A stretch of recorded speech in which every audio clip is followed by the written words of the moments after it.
진흥왕 업적 하기 전에 버풍왕 업적 중에 암기법 하나 빠뜨린 게 있어서 그거 볼게요. 버풍왕 때 상대 등을 설치했어요. 그래서 이걸 어떻게 외울 것이냐? 자, 문과생들이 진학 가능한 학과 중에 취직이 잘 되는 원투펀치 학과가 어딘지는 아시죠? 상대와 법대예요. 상대적으로 어문이나 인문학과 쪽은 좀 취직이 잘 안 되죠. 그래서 우리가 상대와 법대 이걸 머릿속에 담아놓고 연결은 이렇게 할게요. 상대 등에서 상대를 연상하시고 상대하면 법대도 자연스럽게 인문 문과생들의 원투펀치니까 상대에서 법대를 연결하시면 법대하면은 법이 흥한 버풍왕 이렇게 연결을 하셔서 상대 등은 버풍왕 이렇게 기억을 하세요. 이 암기란 게 대단한 건 아니라고 생각해요. 이게 공부를 하고 나면 머릿속에 다 들어있는데 단지 헷갈리는 게 문제거든요. 특히 이렇게 상대등처럼 굉장히 사소한 거 이런 건 헷갈리기가 더 쉬워요. 상대등 설치 신라 최고위직이니까 당연히 신라 때 있었던 일인데 이게 이제 지문에 지증왕, 진흥왕, 버풍왕, 뇌물왕 막 있으면은 이게 누구지? 너무 사소한 거였기 때문에 그냥 쉽게 지나칠 수가 있고 거기서 실수가 나와서 시험에서 문제 틀릴 수가 있기 때문에 이런 사소한 것들은 특히 암기법으로 헷갈리지 않도록 상대 등을 보고 상대, 법대 이렇게 연상을 해내시면은 자연스럽게 법이 흥했던 버풍왕 연결하기가 쉽습니다. 이제 진흥왕 볼게요. 암기를 위한 배경 지식 버풍왕이 전성기에 디딤돌을 낳고 그 디딤돌을 딛고서 진흥왕이 전성기를 이뤄냈죠. 그래서 이 진흥왕은 버풍왕의 업적을 계승 발전시킨 사람이다. 그래서 불교를 공인했고 병부를 설치했고 굉장히 많은 일이 있었는데 그 중에서 특히 불교를 공인한 후에 불교 업적이 굉장히 많아요. 진흥왕 때. 그래서 국통제를 실시했고 해량이라는 스님을 국통으로 삼았고 황룡사라는 절도 만들었고 팔관회도 시작했고 본인이 전륜성왕이라는 전륜성왕을 자처했습니다. 그리고 버풍왕이 병부를 설치하고 난 다음에 진흥왕 때 활발한 정복 활동이 펼쳐지죠. 그래서 버풍왕 때 금강가야, 진흥왕 때 대가야를 정복했고 다양한 각 지역을 정복하고 난 다음에 순수비를 세웠죠. 그래서 다양한 순수비들이 있고 단양 적성비도 있고요. 그래서 활발한 정복 활동도 펼쳤다. 이렇게 생각을 하세요. 자, 불교 업적 첫 번째, 국통제도를 실시했어요. 진흥왕 때 고구려에서 망명한 해량이라는 그 스님을 국통으로 임명을 했거든요. 그래서 국통은 나라 국자의 거느릴 통이에요. 국가의 통이다. 불교에 있어서는. 그래서 나라의 불교 정책의 총책임자다. 이렇게 생각을 하시고 버풍왕 때 귀족과 타협을 통해서 불교를 공인을 했죠. 그리고 진흥왕 때 국통을 임명해서 국가 불교 성격을 띠기 시작했다. 버풍왕 때 귀족들이 굉장히 많이 반대를 했기 때문에 어렵게 불교를 공인했고 그러니까 진흥왕 때는 이게 국가 불교 성격을 띠면서 불교 굳히기에 들어갔다. 이렇게 생각을 하시면 돼요. 여기서 하나 조심해야 될 게 고려 광종은 국사 왕사 제도라는 걸 실시했어요. 진흥왕은 국통, 통이라는 다소 좀 예스러운 단어죠. 통. 그리고 고려 때는 국사 왕사제도, 국사제도를 썼어요. 그래서 고려시대 스님, 진울은 보조국사 진울 우리가 이렇게 말하고 의천은 대각국사 의천 이렇게 말해요. 다 국사라는 시호가 있죠. 그래서 고려 스님의 국사가 있는 걸 보고 고려 때는 국사 왕사제도 그러면은 상대적으로 진흥왕 신라 때는 국통제도다. 두 개 구분을 해서 알아놓으세요. 자, 해량이라는 스님을 국통으로 임명했다는 걸 외우기 위해서 제가 있었던 설화를 하나 말씀드릴게요. 자, 진흥왕이 상대 등이었던 거칠부를 고구려에 염탐차 보내요. 고구려에 염탐하려고. 근데 마침 고구려에 염탐차 갔는데 고구려 스님인 해량이 이를 눈치를 챈 거예요. 첩자가 왔구나 이렇게. 근데 그 해량이라는 스님이 신고하지 않고서 거칠부를 은밀히 불러갖고 신라로 돌아가라고 해요. 네가 첩자인 걸 알고 있으니 신라로 돌아가라. 이렇게 해서 이제 정체가 들키지 않고 거칠부가 무사히 신라로 돌아가요. 그러니까 어떻게 해요? 거칠부는 이 은혜에 보은하고자 거칠부는 해량을 신라의 국통으로 진흥하게 추천을 하는 거죠. 그래서 이런 설화가 있어요. 일단 요 설화에서 우리가 알아둬야 될 게 진흥왕, 그 당시에 상대등이었던 거칠부, 그리고 스님이었던 해량 이 세 사람이 동시대 인물이구나. 이 설화를 통해서 이거를 알아놓고 설화에서 어떻게 했어요? 거칠부가 해량을 신라의 국통으로 임명을 했다고 그랬죠. 이제 국통으로 진흥왕에게 추천을 했다고 했죠. 그래서 해량이 국통이 됐구나. 이렇게 생각하시고 암기는 해량은 널리 살펴서 이해하다 이런 뜻이죠. 그래서 우리 편지 같은 거에 해량하여 주시면 이런 식으로 해량하여 주셔서 감사합니다. 이런 말들을 써요. 그래서 해량이 살펴서 이해하다 이런 뜻이에요. 그래서 이해심이 쩐다 이런 얘기죠. 왜? 첩자인 거칠부의 사정도 이해해 준 거잖아요. 그렇게 해량이 이해를 해줬더니 거칠부가 감사의 뜻으로 고구려 스님인 해량을 신라의 국통으로 삼도록 진흥왕에게 추천을 한 거고요. 그래서 요 설화를 통해서 해량이 국통이 됐구나. 그리고 진흥왕, 거칠부, 해량이 다 동시대 인물이구나. 이렇게 알아놓으시면 됩니다. 그리고 황룡사라는 사찰을 건립을 합니다. 버풍왕 때 불교를 공인했고 진흥왕 때는 황룡사라는 사찰을 건립해요. 여기에도 관련된 설화가 있어요. 진흥왕 때 이제 전성기를 맞으니까 새로운 대거를 만들려고 대거를 축조하고 있었어요. 근데 그때 황룡이 등장한 거예요. 그러니까 이를 기이하게 여겨서 불교 사찰, 만들던 대거를 불교 사찰, 이름은 황룡사라고 지었어요. 황룡이 나타났으니까. 그래서 불교 사찰 황룡사를 짓게 됐다. 이렇게 생각을 하시고 비교해야 될 건 황룡사 9층탑이 있는데 이건 선덕여왕 때다. 이렇게 생각을 하시고 황룡사는 진흥왕 때다. 이거 알아두시면 됩니다. 그리고 진흥왕 때 팔관회라는 팔관회를 최초로 개최했어요. 원래 팔관회가 원래는 불교의식이었어요. 그랬다가 고려시대 때는 토속신께 제사 지내는 행사로 변하고 신라 때는 불교 행사로서 팔관회를 최초로 개최했습니다. 진흥왕 때 누가? 국통 해량이 팔관회를 개최했다. 이렇게 생각해서 진흥왕이 국통제를 만들고 난 다음에 불교의식인 팔관회를 행했다. 이렇게 생각하시고 암기는 이렇게 생각하세요. 고구려 스님 해량이 신라 가서 국통이 됐다고 그랬죠. 그래서 해량이 고구려에서 신라로 기여할 때 8개의 관문이 있었다. 그래서 8개의 관문이니까 8관이죠. 8관을 넘어서 신라 진흥왕에게 갔다.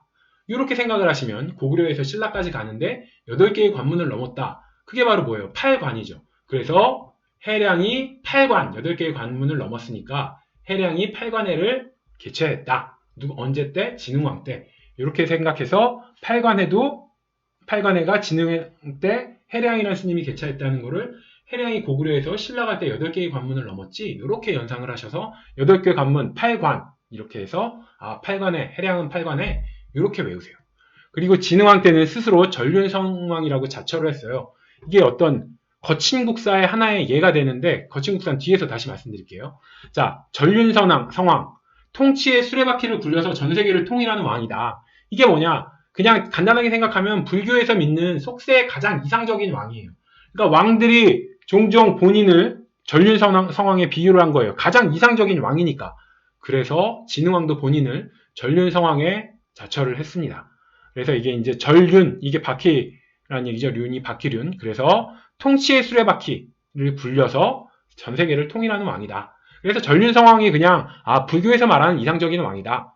이렇게 생각을 하시고 진흥왕 4명의 아들 이름을 그래서 뭐로 했냐? 수레바퀴에 4개의 바퀴가 있을 거 아니에요? 그 4개의 바퀴가 금으로 된 바퀴, 은으로 된 바퀴, 동으로 된 바퀴, 철로 된 바퀴였대요. 그래서 이 4개의 수레바퀴 이름을 따서 금륜태자, 은륜태자, 동륜태자, 철륜태자 이렇게 4명의 아들 이름을 이렇게 지었대요. 그래서 진흥왕이 스스로 전륜성왕을 자처했구나.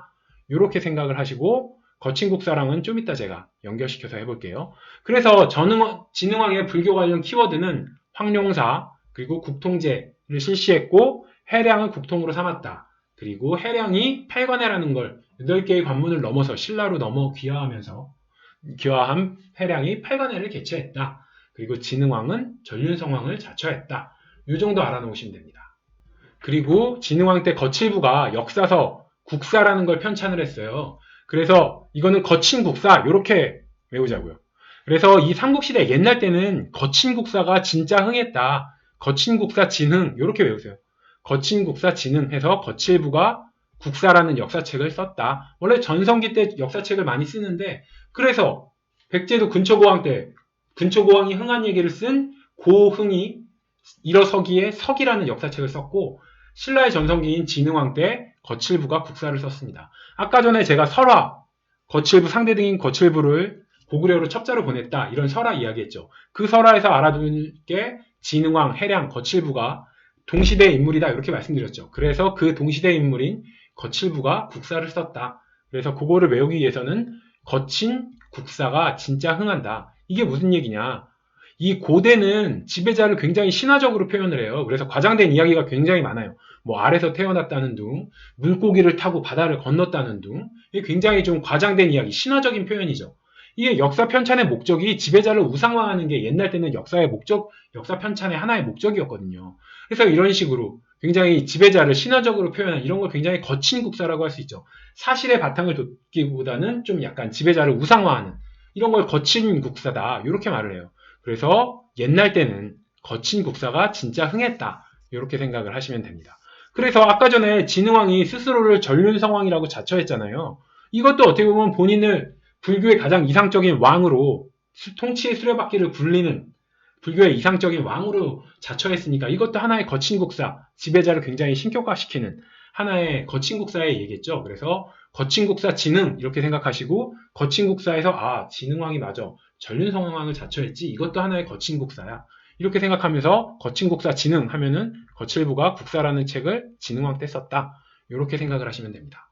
그리고 진흥왕 때 화랑도를 공인을 해서 화랑도를 국가 조직으로 개편을 했어요. 그래서 이 화랑도의 힘을 이용해서 활발한 정복 전쟁을 펼쳐서 다 이기는 거죠. 제가 버풍왕 할 때 그런 얘기 했어요. 버풍왕 때는 상대 등을 설치함으로 인해서 화백회의를 국가기구화했다. 그래서 버풍왕 때 국가기구화한 건 화백회의, 진흥왕 때 국가기구화한 건 화랑도. 둘 다 화가 들어가는 거죠. 화백회의, 화랑도. 근데 일단 진흥왕, 화랑도는 진흥왕이 활발한 정복 활동을 펼치는데 원동력이 된 게 화랑도니까 화랑도를 국가기구화한 거는 외우기가 쉬워요. 진흥왕 때 화랑도는 정복전쟁의 왕이었던 걸 생각하면 화랑도, 진흥왕 때 이건 연결이 쉬워서 알아놓으시고 또 화로 시작되는 또 하나, 화백회의는 버풍왕 때다. 이렇게 비교해서 같이 알아놓으시면 외우기가 쉽습니다. 그리고 진흥왕 때 품주라는 걸 설치해요. 국가의 기밀사무를 담당하던 곳이었고 국가의 기밀사무, 이건 이제 왕의 기밀사무를 말하는 거거든요. 왕의 기밀사무가 뭐겠어요? 왕에게 별도의 주머니, 돈을 마련하는 그런 업무들을 한 거예요. 이제 몰래 어떤 사무를 하려면 돈이 필요하니까. 그래서 품주는 기밀사무도 담당하고 재정, 돈 관리도 담당했다. 이렇게 생각을 하시고 이 품주에서 기밀사무 담당했다는 걸 이렇게 생각하세요. 은밀한 업무를 처리하는 거거든요. 기밀사무라는 게. 그래서 품 안에서 은밀히 처리한다. 이렇게 생각해서 품주는 은밀히 처리하는 기밀사무를 처리했다. 품 안에서 은밀하게 처리한 거니까. 그래서 거칠부를 고구려에 첩자로 보냈죠. 진흥왕이. 이런 것도 굉장히 은밀한 사무예요. 사람들에게 알려지면 첩자로 보낸 게 다 들통나니까. 그래서 이런 식의 어떤 그 거칠부를 고구려에 첩자로 보낸 거 연상하셔서 진흥왕 때 품주라는 걸 설치해서 기밀사무로 관장하는 이제 관서가 있었지. 이렇게 생각을 하시고 그래서 품주에서 기밀사무를 담당했는데 기밀사무를 처리하려면 돈이 필요하니까 재정도 같이 담당했다. 이렇게 생각을 하시면 됩니다. 버풍왕 때는 병부를 설치했고 진흥왕 때는 품주를 설치했다. 이 정도 알아놓으시면 돼요.